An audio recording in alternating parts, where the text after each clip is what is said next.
I am 83 years old now, and if you ask me what my youth was like, I will tell you this honestly. My mind was a battlefield. Every morning, I woke up already tired, not because my body was weak, but because my thoughts never rested. Bills, targets, comparisons, numbers chasing numbers. A quiet fear that followed me everywhere. I thought this was normal. I thought this was what adulthood looked like. I believed pressure meant progress. I believed anxiety meant responsibility. I believed exhaustion meant I was moving forward. I was wrong. Now, with white hair and slower steps, I can finally see my younger years clearly. Not as a proud memory, but as a long season of unnecessary noise. 99% of the financial worries I carried back then never actually happened. They were not real problems. They were imagined futures. Stories my mind kept telling me at night. I spent decades worrying about what if, and forgot to live in what is. I was afraid of not having enough, afraid of falling behind, afraid of being invisible in a world that worships success. And that fear, quietly, patiently, drained my life more than poverty ever could. I worked without being present. I saved without knowing why. I chased financial security while living in emotional insecurity. Isn't that strange? I truly believed money was the answer. That more would finally calm me down. That one day, when the numbers were big enough, I would finally breathe. But there was no finish line. Every goal reached created a new one. Every safe number moved higher overnight. I kept running, without ever asking where I was going. At 80, I finally understood a simple truth. I ignored my entire life. Enough is a state of mind. Enough is not an amount. Enough is awareness. I once believed lacking money was the greatest danger, but the real danger was never feeling enough, even when I already had more than I needed. Many nights I couldn't sleep. Not because I was hungry, but because my mind kept counting. I traded time for money, then traded health for time. And in the end, I tried to trade money for peace, only to realize peace had left long ago. Now I understand. Most of what I chased were big nothings, things that looked important, but were empty inside. And the saddest part, I sacrificed so many small somethings to chase them. A quiet breakfast without checking the clock, a genuine laugh at home, a night of sleep without fear of tomorrow. I ignored them because my mind was always living in the future, a future that never arrived.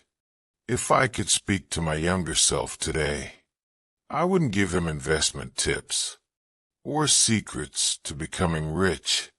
I would only ask him one simple question. Will this worry matter when you're 80 years old? Because from where I stand now, I can see it clearly. Most of my financial anxiety was fear invested in nothing, and life was never meant to be built on big nothings, but cherished through small somethings. As I look back now, I realize my life was shaped by lies. Not loud lies, not obvious lies, but quiet ones. The kind that sound reasonable, the kind everyone repeats, the kind no one questions. I believed them for decades. Let me tell you what they were. More money will finally make me feel safe. When I was young, I thought safety lived in numbers. I believed that once I earned enough, saved enough, controlled enough, the fear would disappear. So I chased stability, like it was something outside of me. What I believed then, money equals peace. What I understand now at 80, money only changes your environment. It does not quiet your mind. I've met rich men who sleep worse than the poor. I've met people with little, who wake up calm, because fear doesn't come from lack of money. It comes from lack of trust in life, in time, in ourselves. No amount ever felt like enough, because enough is a state of mind, not a balance sheet. My status defines my worth. I cared deeply about how I looked to others. Too deeply. Titles mattered. Recognition mattered. Being seen as successful mattered. I wanted my life to look impressive. From the outside, what I believed then, if people admire me, I must be doing something right. What I know now, no one remembers your title. When you are gone, they remember how you made them feel. They remember your presence, or your absence. I sacrificed dinners, missed moments, postponed joy, all to protect an image. At 80, status feels like a costume I wore too long, heavy, uncomfortable, and meaningless once removed. There will be time later. This lie did the most damage. I told myself, later, I'll slow down. Later, I'll enjoy life. Later, I'll be present. But later kept moving. What I believed then, life begins after success. What I know now, life was happening. While I was waiting, time is not patient. It does not pause while you prepare. One day, you wake up old and realize you postponed the very life you were working for. Providing is the same as being there. I told myself I was doing it for my family, for their future, for their security. And yes, money helps, but it is not love. What I believed then, as long as I provide, I am a good husband, a good father. What I know now, presence is the real currency. Children remember attention, not income. Loved ones remember conversations, not contributions. I gave them comfort, but often withheld myself. And that is a debt no amount of money can repay. The future deserves all my worry. I lived inside tomorrow, planning, predicting, preparing. What I believed then, worry is responsibility.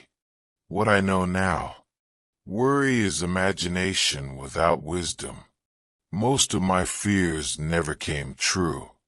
They were big nothings, disguised as urgency. And in serving those fears, I neglected the small somethings that made life real. Now at 80, I see the pattern clearly. I traded peace for pressure, presence for performance, life for the illusion of control. If you are young and tired, not in your body, but in your mind, listen carefully. Success that costs your peace is too expensive. Money that steals your life is not wealth, and a future built on anxiety is a fragile one. In the next part, I will tell you what truly remained.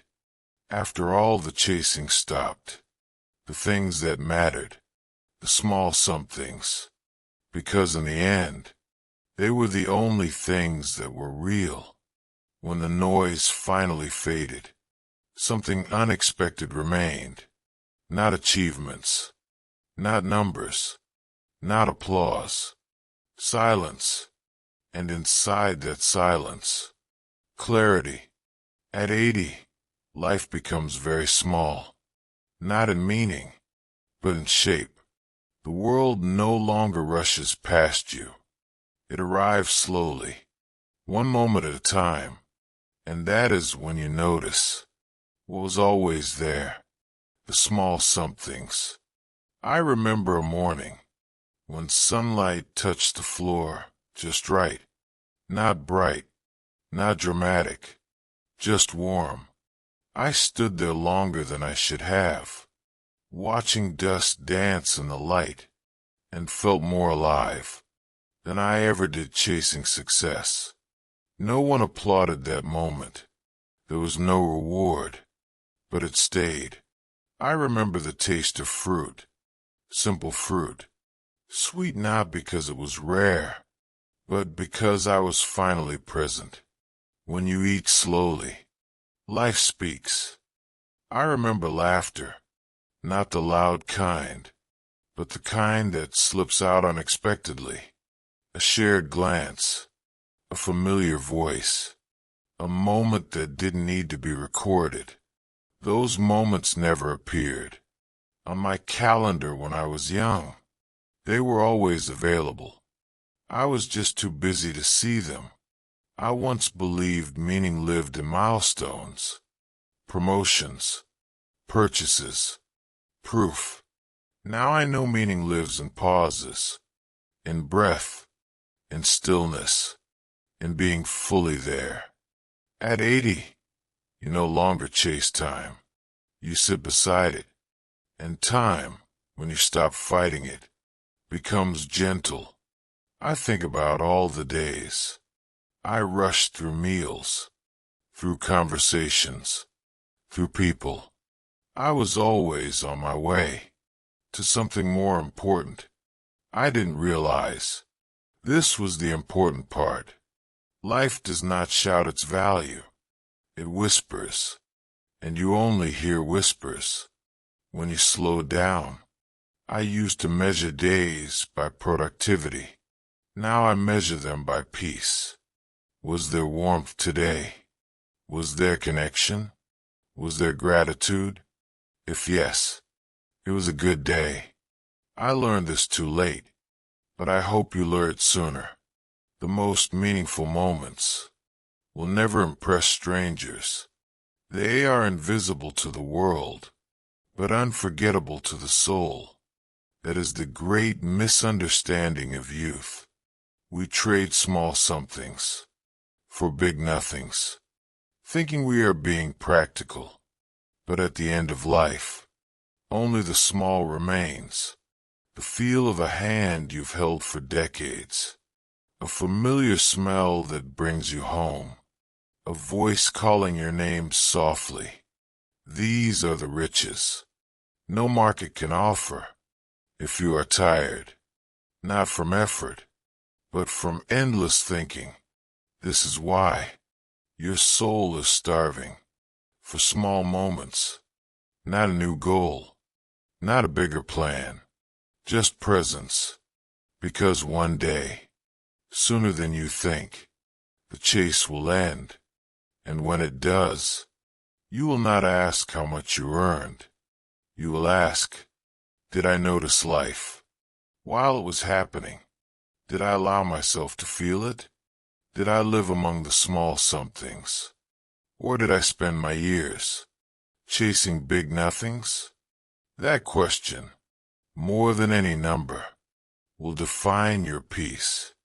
At some point, life asks you a question, not loudly, not urgently, but persistently.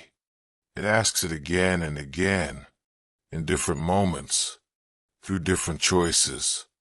The question is simple.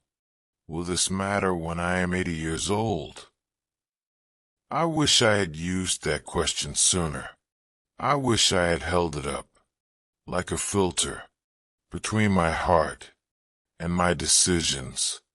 Because when you are young, everything feels urgent. Every message, every deadline, every opportunity. But urgency is not importance. Most things that demand your attention do not deserve your life. At 80, clarity is unavoidable. There is no future to impress, no race to win, no audience to convince. Only truth remains, and the truth is this: the world will not remember how busy you were. It will not remember how stressed you looked, or how hard you pushed yourself. But someone will remember how you listened. Someone will remember how safe they felt around you. Someone will remember whether you were present or always somewhere else. That is your legacy, not your income, not your title, not your productivity, your presence. I spent years believing I was building a future, but often I was simply postponing life. I confused preparation with living. I confused worry with responsibility. And by the time I noticed, time had already moved on. So if you are still young, or simply still breathing, this message is for you. Slow down before life forces you to.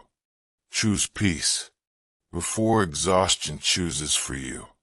Measure your days, not by what you achieved, but by what you felt.